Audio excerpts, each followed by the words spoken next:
Good morning, everyone, and welcome to the Fidelity post-reporting season sector spotlight. My name is Paul Taylor, and I'm Head of Investments for Fidelity here in Australia, as well as the Portfolio Manager for the Fidelity Australian Equities Fund. With me today, I have Clare Coleman, who is our Technology and Media Analyst, as well as Sam Heithersay, who is our Mining Analyst. And what we're going to do today is talk through the reporting season with a particular focus on technology, media, as well as mining. And if we start with just a bit of an overview of the reporting season itself, because that's always really interesting period of time. You know, for those companies that have a June 30 year end or half year end, they need to report before the end of August. And it's actually a great opportunity to see exactly what's happening in the market in a very short space of time.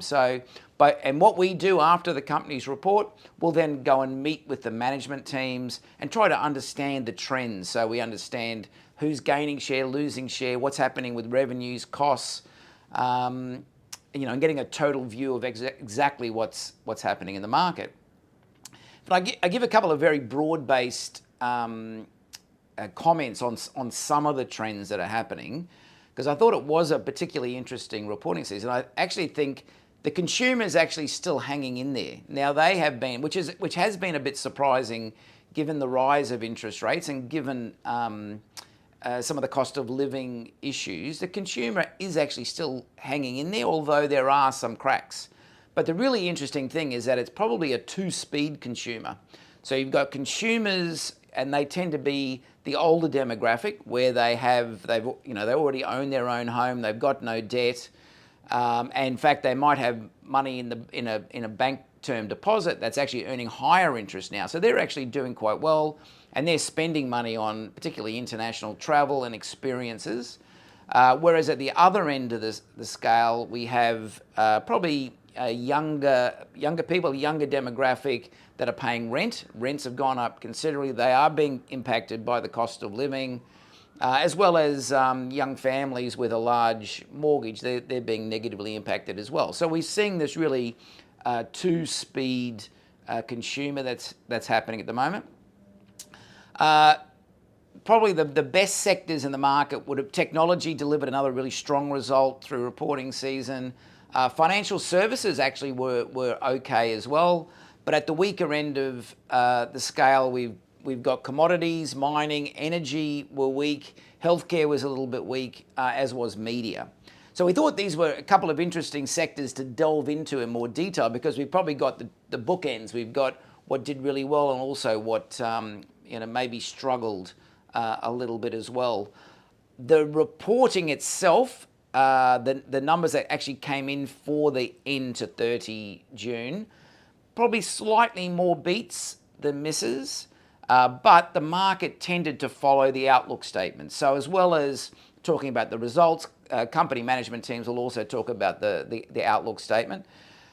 And I think because of uncertainty at the moment, probably a little bit of caution there. So we saw slight downgrades as we look out to financial year 25 as well. But on that note, let's delve in to the sectors, and I'm going to start with Sam on the mining sector as well. And Sam, commodities mining was probably one of the tougher sectors and has been tough for a little while now. I know costs are a focus, productivity is a focus. China hasn't been particularly strong. I guess let's start off with how you saw reporting season for the mining stocks. Sure, happy to. You're right in that mining did have a tough reporting season, and it's been tough for a while. So for miners, there were net downgrades in the order of 5% for FY25. And that was mainly driven by weaker commodity prices, extrapolating the weakness that we've seen so far. And that's been a persistent trend that we've observed since about late 2022. This weakness in commodity demand, weakness in commodity prices flowing through to earnings downgrades at each reporting season, and this was no exception. You're right, it's mostly China driven, but I guess from our perspective, we tend to focus more on what the companies can control. And that's why we were very focused on costs in particular this reporting season. We knew the prices going in, we knew the price weakness and the demand outlook, but we were trying to understand a bit better how miners were reacting to this price weakness and tailoring their cost profile as a result. We saw that cost inflation is still present, but it is decelerating. BHP called out cost inflation of 10% in FY23, decreasing to 4%, so still there, but decelerating. And miners varied in how they addressed that rising cost profile over time. So overall, still a very tough reporting season for miners, focusing now on what they can control in the form of costs, and productivity is another lever they can pull, but still very much price driven, and that's driven by China demand weakness. Okay, thank you for that. One of the other sort of really interesting trends is that we've seen the banks do really well recently with resources a lot weaker. Money seems to be always pouring into the banks. Can that change? Because they're the two big sectors in the market. Can resources make a comeback? Yeah, you're right in that the ASX 200 is very concentrated, of course, in financials and resources. And it's all been banks year to date. Banks have outperformed 30%, miners have underperformed 20%. So we've seen a significant divergence in the performance of those two key sectors in the ASX 200. From my perspective, in what miners could do themselves, there is, of course, a focus on margin and cost profile, but for miners to really work, it does need to be led by commodity price improvement. We're very focused on what they can do in a weak environment right now, and that's cost control and capital management. But ultimately, to start to outperform against the banks again, they need commodity prices to turn, and that's largely going to be China driven. So there was nothing necessarily in this reporting season to indicate that would change anytime soon, that divergence between banks and miners. But we are getting to the point now where miners, consensus are forecasting miners won't contribute to EPS growth for the market for another 3 years. We've seen generally funds go underweight resources. And so we're at the point where miners are beginning to factor in trough conditions for quite a while. So there's certainly potential now for a reversion, but no green shoots as yet in the commodity demand. Okay, so let's now dig down, and please forgive the pun, into a couple of the mining sector results. So the one I want to start with is IGO, which is a high quality lithium producer. They're a part owner of Greenbushes, which is one of the tier one asset, one of the highest quality, lowest cost lithium mines in the world. But obviously lithium has been weak, and that's negatively impacted IGO. I was really interested to see in the result that IGO lifted its dividend from 6 cents up to 26 cents, which was a bit of an against the trend development across the whole market. So how did you see the IGO result? You're right, and IGO is always interesting, and in particular lithium, because we've seen the prices decline so significantly from a highs of 8,000 per tonne for spodumene in 2022 to now being under $800 a tonne. And I think the reporting season for IGO really highlighted just how cash generative their core asset is in Greenbushes, in which you're right, they have a 25% interest. June quarter, despite the trough pricing, we saw them print EBITDA margins of 68%. And as if to emphasise that cash generation, being one of the only mines that can generate cash at this stage in the cycle, the board decided to pay a higher dividend than consensus were expecting. You're right, look, they were looking for 6 cents, they got 26 cents. And I think that just highlighted the free cash flow generation of this business, of this mine, even in trough conditions. And so it was certainly interesting and against the grain from that perspective. Excellent. The second stock I was keen to look down into was BHP. Obviously, that's the biggest stock in the sector. They're all bellwether for the industry. Mike Henry's been very vocal in the market about productivity and what maybe some of the constraints in the Australian market as well. And there was probably a couple of signs of maybe some transitions within what BHP is looking for. Once again, how did you see the BHP result? What did you read into the BHP result?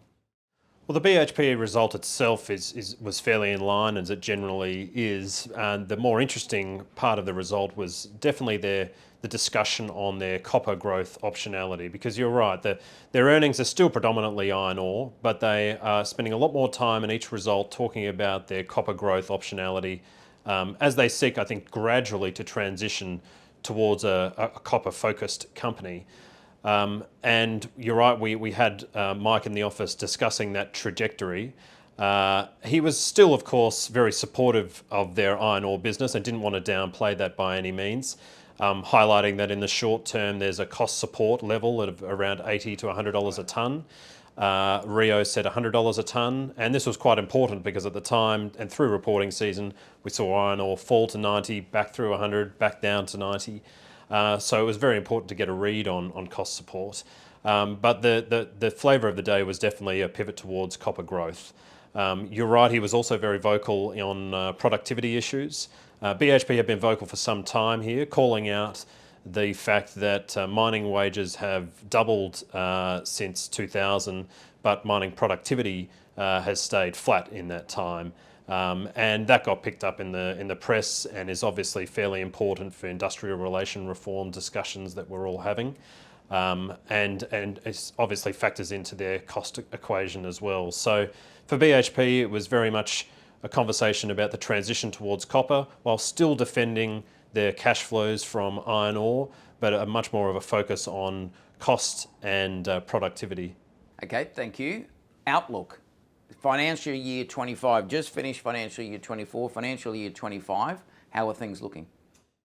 I think it's important to highlight that we have been baking in trough conditions for miners for some time now. Consensus don't expect EPS earnings growth for another 3 years. And so really we're focused on China. We're focused on any signs of demand strengthening, green shoots in the next 12 months. And there really is the potential and the setup for a reversion of some of the trades that we've discussed, like banks versus miners. Other than that, it's of course a very important 12 months with a US presidential election in November, an Australian federal election before May. And that will be very important to understand miners from a taxation permitting point of view, as well as the interest in developed Western economies to set up an ex-China supply chain with its own demand. Excellent, Sam. Thank you for that. It was a great run through on the mining sector, so I appreciate it. So from what was a tough sector, let's have a chat with Clare Coleman, who's our technology and media analyst. Now, Clare, technology has been a really strong space, not just in Australia, but right around the world. But how did you see, I guess for both media and technology, how did you see reporting season? Yeah, it was an interesting reporting season, as it tends to be with technology, high beta names. I think generally speaking, overall, it was very positive. You obviously had WiseTech, the best performer on the ASX 200 since reporting. But still, with multiples high going into reporting season, it needed to be a good one for technology. So I think you started to see this reporting season, at least, for those tech companies that can't continue to execute, that there's a huge landslide on the other side of that if execution tends to falter. And we saw that in a couple of instances, like Megaport, for example. So there is that bifurcation there. But yeah, overwhelmingly, tech was positive. And then if you think about the online and then media names within the online space, they were all overwhelmingly positive as well. Those portals tend to have really strong pricing power. So you saw like REA, Domain, Seek and car sales push through kind of incredible price rises. And that's because these tend to be winner take all, winner take most type of markets where you have genuine pricing power. And we saw that come through this reporting season. And then within media, that's obviously been a tough time. The ad market still remains challenging, and the ad market's tightly correlated with consumer confidence. So I think expectations were low heading into reporting season, and there were no surprises with those companies that struggled. Okay. If we delve down into a couple of those issues, you touched on WiseTech, which I thought, was really the standout result of the whole reporting season. We saw, huge upgrades for financial year 25. How would you, what were they doing right? How would you categorise the WiseTech result, and why was it so good? I think it's a culmination of a couple of factors. I think heading into reporting season, there was a view across the market that FY25 expectations were far too high. And so there was a view that they were going to come out with guidance that would disappoint and we'd have this huge rebase. In fact, the opposite occurred. So they delivered exceptional CargoWise revenue growth for FY24 and were also guiding to 31 to 37% CargoWise growth for next year. So it was pretty much the perfect result for those market skeptics out there. And then not only that, but their margin also topped consensus expectations. So whilst it's in vogue in tech at the moment to be focused on profitable growth and operating leverage, this has kind of always been part of WiseTech's DNA, and they're a profitable growth company run by a founder who's very much aligned with shareholders. And you saw all of those ingredients for success come through at the result. And then further to that, they announced 3 new products at the result. The market had kind of grown a little bit impatient. Where are these new products they're working on? We haven't seen them yet. And they delivered 3 at this result. So you're going to have product-led growth plus all of the other usual levers for growth heading into FY25. But with a lot of that product growth second half weighted, it really sets them up nicely for FY26 as well, where they'll have a full annualised benefit of these new products coming through. Excellent. One thing I found really interesting through the reporting season, and Sam's already touched on productivity being very important and a focus of the mining sector. And productivity, as I look across the market, I think it was a bit of a theme right across the whole market. Companies are looking for that self-help program to lower their costs. To me, the beauty of technology is technology, and WiseTech in particular, helps companies or freight forwarders lower their costs. So they're looking to benefit from the benefits they can provide to other companies. I mean, do you look at how do you fit productivity with WiseTech and technology more broadly? Yeah, you're exactly right. And I guess that is core to our investment thesis in WiseTech and why we've kind of owned it since pre-IPO, is that the freight forwarding industry in particular is super complex and riddled with inefficiencies, and their customer base constantly need to be focusing on driving incremental margin wherever they can and improvements in productivity. And WiseTech is the only tech platform of scale within this space solving a lot of that. So they stand to benefit from their customers focusing on productivity, and they drive cost benefits for their customers. Further to that, their customers are consolidating as well and just getting bigger and bigger and bigger, which obviously benefits WiseTech as they can ride that tailwind.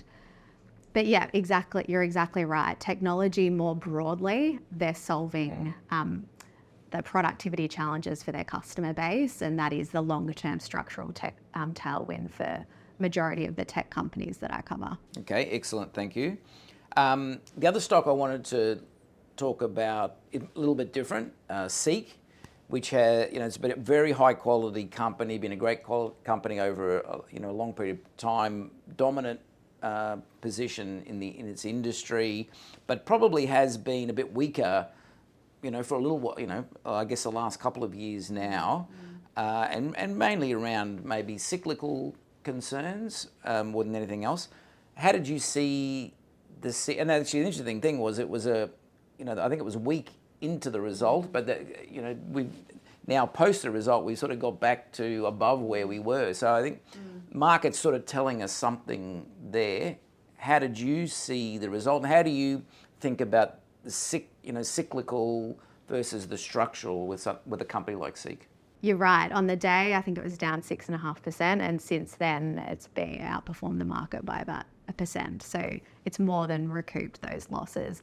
Seek's an interesting one because ultimately it's a cyclical business at its core, and the jobs market is ultimately going to impact its core business in Australia. And as the unemployment rate in Australia has ticked up, that's obviously been to Seek's detriment on the volume side of the equation. So whilst they still have incredible pricing power and drive high single-digit yield growth, the volumes were really hitting them like 20% type declines. So that's been obviously to Seek's detriment over the last couple of years. But heading into this reporting season, it was such a well-known downgrade that was coming. So I think the buy side was well and truly ahead of the sell side on this one. It was broadly anticipated. You can see what's happening in the employment market. You can see Seek's job ad volumes. So it was a very well-known thing. But since then, I think the cyclical and the structural might start lining up really nicely for Seek. You've actually seen, at least in the last 2 months in a row, month-on-month sequential increases in job ad volumes for them. So it feels like at least on the cycle, we're moving from bad to less bad, which is always when you want to own a cyclical. And then in terms of the structural side of the equation, nothing has changed. They haven't lost any market share, so there's nothing structural at play with what's going on for Seek at the moment. There's still 1 billion of a $30 billion TAM. And then they've got these FY28 targets out there in the market to basically have 2 billion in revenues and 50% plus margins. And consensus expectations are absolutely nowhere near those targets. So that's really only upside if they get within striking distance of those targets. And a lot of the skepticism on Seek to date has been around the lack of operating leverage. So costs have grown in line with or greater than revenues, so you haven't seen operating leverage. And we're now entering a phase where Seek can start delivering the operating leverage. They've just completed their platform unification build, and this management team are very much focused on the fact that they need to drive operating leverage in order to regain the market's favour. So we should see that from Seek now. Okay, excellent. Thank you. And maybe just to finish off on your sectors, financial year 25, outlook for technology and media, more of the same, any changes you see? I think with tech generally, it's all very idiosyncratic and it's very much bottom up. Multiples are obviously expensive, which has often been the case for a lot of these high quality growth businesses. So you really need to closely scrutinise whether the structural growth runway is genuine and intact. And we spent a lot of time with management for this reason, because execution is so critical for tech companies, and we did see that at the reporting season. We need execution to be on point to obviously maintain those valuation multiples. But I still remain really positive on tech, overwhelmingly because of what you mentioned previously about productivity. These businesses are helping their customers become more productive, and in this kind of climate, it's increasingly important. And then in terms of media, I think it's a bit more of the same, and we're kind of at the whim of consumer confidence. But heading into a potential interest rate cut cycle, that could be positive for media as well. Okay, excellent. Thank you so much. Claire, Sam, that was a great overview of both those sectors. It was a bit of a book ending, but I thought a great overview of your sectors and the market in general. I thought I'd just finish off with maybe a few other results outside of those sectors that I thought maybe demonstrated some of the key themes. So, you've heard a bit about productivity in the resources sector driving, the cost of production, but also the technology sector benefiting from that, the productivity growth. I thought one of the things I've been focused on is those companies that have a self-help program that can deliver productivity have actually done very well in these sort of environments. Has been an inflationary environment that's starting to moderate, but we still are in that inflationary environment. Costs are much higher. Those companies that can control those costs better or pivot to where the growth is, I think have done much better. And just as a few examples, what we saw was Coles. The supermarket delivered a much better result than Woolworths in the reporting season, and they delivered it for a few different reasons. One, just better efficiency, better productivity, but also what they were able to do through technology was lower the theft in store. Now they're big, they might be small across each individual store, but they're big numbers when you look right across the whole group. So Coles outperformed Woolworths on the back of that better productivity, efficiency and control of theft through the technology that they implemented in the half. Another company that was a great, demonstrated self-help program was Suncorp. So Suncorp was in the business bank assurance model. It had an insurance company, a bank, life insurance, wealth management, repairs business. That never really took off the ground. They weren't able to cross-sell.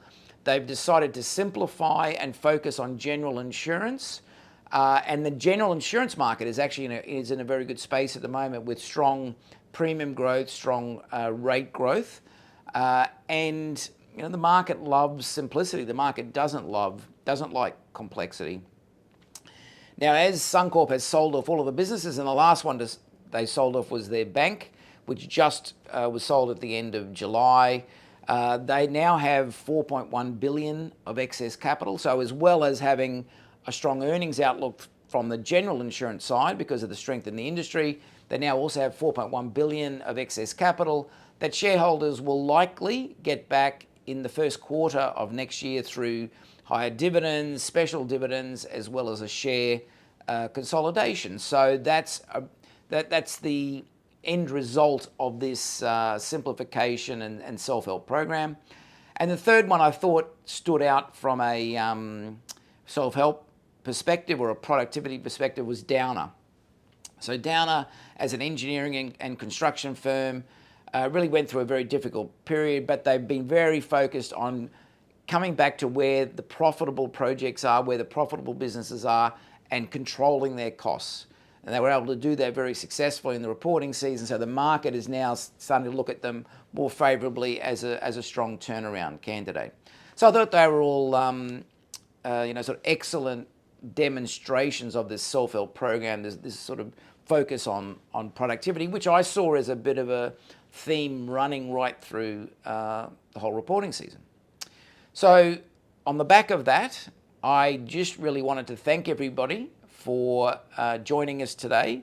Hopefully you've learned a little bit about the reporting season or received our insights on the August reporting season. And we obviously delving into the mining, technology and media sectors. Hopefully has given a little bit more information there as well. If you would like to know more about Fidelity or our funds, please contact your Fidelity sales representative, or you can access via our website, fidelity.com.au. I hope everybody has a great day. Thank you.